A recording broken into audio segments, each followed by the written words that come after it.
Hello दर्शकों, welcome to my channel autism unlocked Hindi में भी।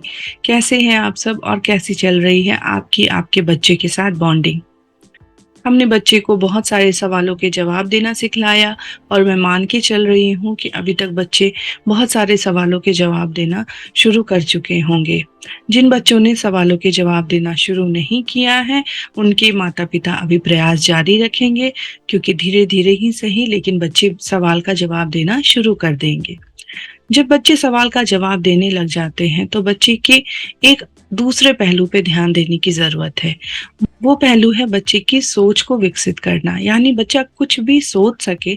ये चीज हम बच्चे में कैसे डेवलप करेंगे। सोचने का मतलब कोई बहुत बड़ी या गंभीर बात नहीं है। कुछ भी चीजों में बच्चे की एक निर्णय लेने की जो क्षमता होती है, उसी समय बच्चे की सोच विकसित होती है। और चूंकि हर चीज हम उनको अवेलेबल करा दे रहे हैं, हर चीज हम उसे दे रहे हैं, बच्चे को सोचने का मौका ही नहीं मिलता है। ऐसे में बच्चे की सोच को विकसित करने के लिए जो सबसे मुख्य उपाय होता है, वो होता है बच्चे को किसी भी चीज के लिए विकल्प देना, यानी ऑप्शन देना। बच्चे को विकल्प देने के बहुत सारे फायदे हैं। सबसे पहले तो हम ये जानेंगे कि विकल्प देना क्या होता है। जैसे कि जब भी बच्चे को कुछ खाने के लिए देना है तो हम सीधे कोई सामान पकड़ा के या सीधे बिस्किट पकड़ा के उसे खाने के लिए नहीं देंगे। हम उसे खाने में भी ऑप्शंस देना शुरू करेंगे। इससे ये होता है कि बच्चे के दिमाग पे एक सोचने की क्षमता का विकास होता है कि आखिर अब उसमें से मुझे क्या खाना है। या फिर बच्चा कुछ पहनने जा रहा है तो वहां भी आप उसे ऑप्शन देंगे, और या फिर कहीं घूमने जा रहा है तो वहां भी आप उसे ऑप्शन देंगे। तो आज मैं बातें करने जा रही हूँ कि बच्चे को विकल्प के लिए कैसे जागरूक करना है। आप सोचेंगे कि विकल्प के लिए जागरूक करना क्यों जरूरी है। मैंने भी जब विकल्प के ऊपर काम करना शुरू किया था तो मेरे मन में भी ये सवाल आया था कि आखिर इसकी जरूरत है क्या। ऑटिज्म के बारे में पढ़ते वक्त में मुझे बहुत जगह ये विकल्प देने वाली बात नजर आई। मैंने एक आर्टिकल पढ़ा जो हसमैन इंस्टीट्यूट फॉर ऑटिज्म में प्रकाशित एक लेख था, जिसके हिसाब से ऑटिस्टिक बच्चों को जब विकल्प दिया गया किसी भी चीज का, तो उससे बच्चे में निर्णय लेने की क्षमता विकसित हुई। इसके अलावा बच्चे में बेचैनी कम हुई और बच्चे में व्यवहारगत समस्याएं भी बहुत कम हुई। इस बारे में बहुत सारे रिसर्च हुए हैं और ज्यादातर रिसर्च यही कहते हैं, जब बच्चे को विकल्प दिया गया तो बच्चे में सोचने की क्षमता तो विकसित होती ही है। इसके साथ साथ बच्चा कोई भी काम जल्दी पूरा कर लेता है, उसमें बेचैनी कम होती है और किसी भी तरह की व्यवहारगत समस्याएं नहीं आ पाती हैं। इसीलिए बच्चे को विकल्प के लिए जागरूक करना भी एक बहुत ही इम्पोर्टेंट टारगेट है। जैसा कि हमने देखा है कि हमारे बच्चों को खाना बहुत पसंद होता है, तो सबसे पहले हम खाने से ही इस चीज की शुरुआत करेंगे। जब भी आप बच्चे को खाना दे तो 2 प्लेट्स में खाना लगाएं। हर एक प्लेट में आप एक ही चीज रखेंगे। जैसे कि अगर एक प्लेट में आपने चावल रखी है तो एक प्लेट में आपने रोटी रख दी, और अब दोनों ही चीजें बच्चे के सामने रख के पूछेंगे कि चावल खाना है या रोटी खाना है, चावल खाना है या रोटी खाना है। आप ऐसा कर सकते हैं कि आप चावल की तरफ पॉइंट करें, उसके बाद आप रोटी की तरफ पॉइंट करें। तो आप पूछ सकते हैं बच्चे से कि चावल खाना है या रोटी खाना है। बच्चे को सोचने का मौका दे। बच्चे को जो पसंद होगा बच्चा उसकी प्लेट अपनी तरफ लेगा और आप उसे उस वक्त वही चीज खाने के लिए देंगे। अगर उसका चावल खाने का भी समय होगा, आप उसे चावल के लिए दबाव नहीं डालेंगे। अगर उसने रोटी पसंद की है तो आप उसे रोटी खाने देंगे। इससे बच्चे के दिमाग में ये संदेश जाता है कि मैंने जो निर्णय लिया है वो मम्मा या पापा मान रहे हैं, मेरे निर्णय को भी वैल्यू दी जा रही है, मेरे डिसीजंस को भी वैल्यू दी जा रही है। इसके अलावा आप और भी चीजों में इन चीजों का इस्तेमाल कर सकते हैं।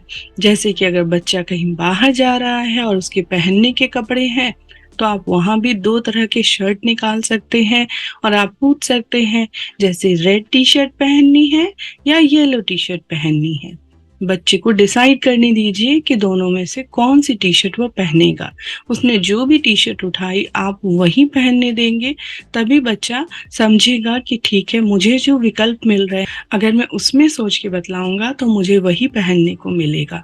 शुरुआत में हो सकता है कि बच्चा ना समझे कि आप क्या कर रहे हैं, उस समय में आपको बच्चे को गाइड करना पड़ेगा कि रेड टी-शर्ट पहनना है। अगर उसने कह दिया तो आप तुरंत उसके हाथ में रेड टी-शर्ट दे देंगे। इस तरह से दैनिक रूटीन में बहुत सारी चीज़ें ऐसी होंगी जिसमें कि आप धीरे-धीरे बच्चे को ऑप्शंस देंगे और ऑप्शंस के लिए जागरूक करेंगे। वो बच्चे जो सीधे-सीधे इन चीज़ों को नहीं समझ पा रहे हैं, आप उनके लिए पिक्चर कार्ड का भी इस्तेमाल कर सकते हैं।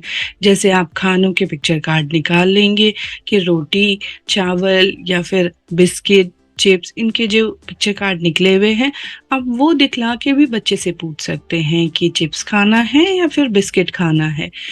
बच्चे ने जो भी कार्ड पकड़ा आप तुरंत उसे वो चीज़ देंगे। ये नहीं कि आपने सवाल तो कर लिया लेकिन आपके पास वो सामान है ही नहीं। फिर बच्चा इस चीज़ को समझ नहीं पाएगा। बहुत सारे बच्चों के साथ ये समस्याएँ आती हैं कि जो आप पहला ऑप्शन बोलते हैं, वही चीज़ बच्चा रिपीट कर देता है क्योंकि आगे की चीज़ों को सुनने का उसका मन नहीं होता है या उसका ध्यान उतनी दूर तक नहीं जाता है। ऐसे में आप एक और तरीका अपना सकते हैं कि आप बच्चे के पसंद वाली चीज़ जो कि आप जानते होंगे कि बच्चे को बहुत पसंद है, वो बाद में रखेंगे और जो नापसंद वाली चीज़ है उसे आप पहले रखेंगे। मान लीजिए कि बच्चे को एप्पल खाना पसंद नहीं है लेकिन चिप्स खाना पसंद है, तो आप पूछ सकते हैं उससे एप्पल खाना है या चिप्स खाना है? एप्पल खाना है या चिप्स खाना है? बच्चे को एप्पल नहीं पसंद है तो वो नहीं सुनेगा, लेकिन चिप्स की आवाज़ जब उसे सुनाई देगी तो वो आगे वाले ऑप्शन पे भी ध्यान देगा और वो कहेगा चिप्स खाना है। अगर वो नहीं कह पाता है शुरुआत में तो आप उसे कहवाएँगे, जैसे ही बच्चे ने कहा चिप्स खाना है वैसे ही आप उसे चिप्स दे देंगे। ये आपको ध्यान रखना है कि जो भी ऑप्शन आपने उसे दिया है वो आपके सामने मौजूद होना चाहिए। अगर बच्चे ने कहा कि चिप्स खाना है तो तुरंत ही उसे चिप्स देना है ताकि बच्चे को समझ में आए। अगर कुछ डिसीज़न लिया है, कुछ कहा है तो उसको वैल्यू मिल रही है, तो उस गतिविधि में भाग लेने के लिए वो हमेशा उत्साहित रहेगा। इसीलिए बहुत ज़रूरी है कि आप ऑप्शंस तो दें लेकिन ऑप्शंस की चीज़ें भी उस समय में मौजूद रहें, इसका आप ध्यान रखेंगे। ये तो हुई खाने की चीज़ें, अब आप बहुत सारी चीज़ों में इसको शामिल कर सकते हैं। हमने पहनने की चीज़ों में भी कहा कि जभी भी बच्चा कुछ पहनने जाए तो आप इसका इस्तेमाल कर सकते हैं। जैसे कि मैं अपने अगर बेटे की बात करूँ तो मेरे बेटे अथर्व को कपड़े पहनने का बहुत शौक है, तो वो बहुत सारे कपड़े निकाल लेता है। तो उस समय में मैं उसे ऑप्शन देती हूँ कि 2 शर्ट रख देती हूँ, कौन-सा शर्ट पहनोगे? ये शर्ट पहनोगे या ये शर्ट पहनोगे? फिर वो जल्दी से डिसीज़न ले लेता है। इसके अलावा जीन्स हो या पैंट हो, वहाँ भी ऑप्शन देती हूँ मैं। इससे उसे एक फीलिंग भी आती है कि मैं डिसीज़न ले पा रहा हूँ, तो वो बड़ी खुशी-खुशी पहन के निकल जाता है। आप जब उसे पार्क ले जा रहे हैं तो वहाँ भी आप पूछ सकते हैं कि बॉल खेलना है या स्विंग करना है?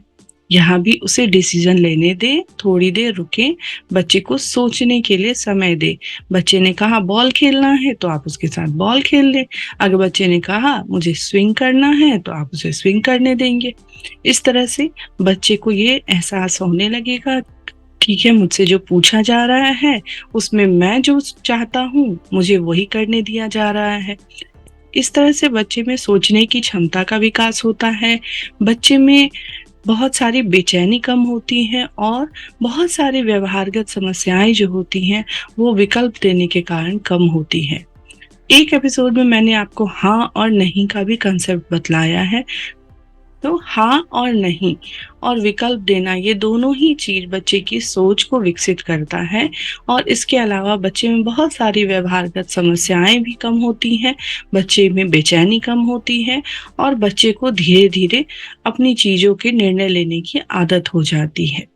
तो इसीलिए विकल्प के लिए बच्चे को जागरूक करना एक बहुत ही इम्पोर्टेंट टारगेट है और ये एक ऐसा टारगेट है जिसको कि आप हमेशा दैनिक जीवन में इस्तेमाल करके उसे आराम से सिखला सकती हैं। उसके लिए कोई बहुत बड़े एफर्ट्स की ज़रूरत नहीं है क्योंकि जब आप खाना देते हैं तो आपके पास बहुत सारे ऑप्शन हैं। आप वो ऑप्शन दे सकते हैं, कपड़े पहनने के लिए जो ऑप्शन है आप वो बच्चे को बतला सकते हैं। खेलने के लिए बहुत सारी चीज़ें हैं, वहाँ भी आप 2 ऑप्शन रख देंगे कि इनमें से क्या आपको करना है। तो इस तरह से बच्चा ऑप्शन को जब समझने लगता है तो अपनी चीज़ों को बहुत ही अच्छे से बतलाने भी लगता है। जब बच्चा 2 ऑप्शन में बतलाने लगता है, तो आप 2 की जगह उसे 3 ऑप्शन भी दे सकते हैं।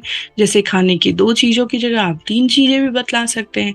इससे उससे उसकी सोच और भी विकसित होगी। आप अगर चाहें तो उसे पहनने के समय में भी 2 से 3 कपड़े दिखला सकते हैं, या फिर खेलने की चीज़ों में आप 2 से 3 दिखला सकते हैं। अगर आपको लगता है कि आपका बच्चा 3 ऑप्शन में कंफर्टेबल है, तो आप उसे 4 ऑप्शन भी दे सकते हैं। ये बच्चे की सोच को ही विकसित करता है, इसलिए इसमें कोई घबराने की बात नहीं है। आपको बच्चे के विकल्प को धीरे-धीरे 2 से 3, 3 से 4 और चाहे तो 4 से 5 भी बढ़ा सकते हैं। इससे बच्चा ज़्यादा से ज़्यादा सोचेगा और उसकी सोचने की क्षमता विकसित होगी। बच्चे की सोचने की क्षमता असल में शुरुआत ऐसे ही की जाती है। धीरे-धीरे बच्चे की सोच विकसित करने के लिए और भी बहुत सारी चीज़ें अपनाई जाएँगी, लेकिन जो पहला चरण होता है बच्चे की सोच का, वो यही होता है और इसी से बच्चे की सोचने की क्षमता का विकास होता है। तो आशा करती हूँ कि जो मैं आपको समझा रही हूँ, वो आप बहुत अच्छी तरह से समझ रहे होंगे और आप ये भी समझ रहे होंगे कि बच्चे को विकल्प के लिए जागरूक करना, ऑप्शंस के लिए जागरूक करना क्यों ज़रूरी है।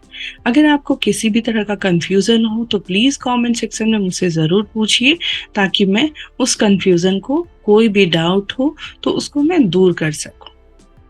Thank you so much for joining and thank you so much for watching my channel. Please like and subscribe my channel and please share my channel also, ताकि बहुत सारे स्पेशल पेरेंट्स को इस चैनल से फ़ायदा हो सके। मिलती हूँ अगले एपिसोड में एक नए कॉन्सेप्ट के साथ। तब तक के लिए आप अपने बच्चे के साथ अपनी बॉन्डिंग पे ध्यान रखिए और अपना और अपने परिवार का पूरा ध्यान रखिए। Thank you.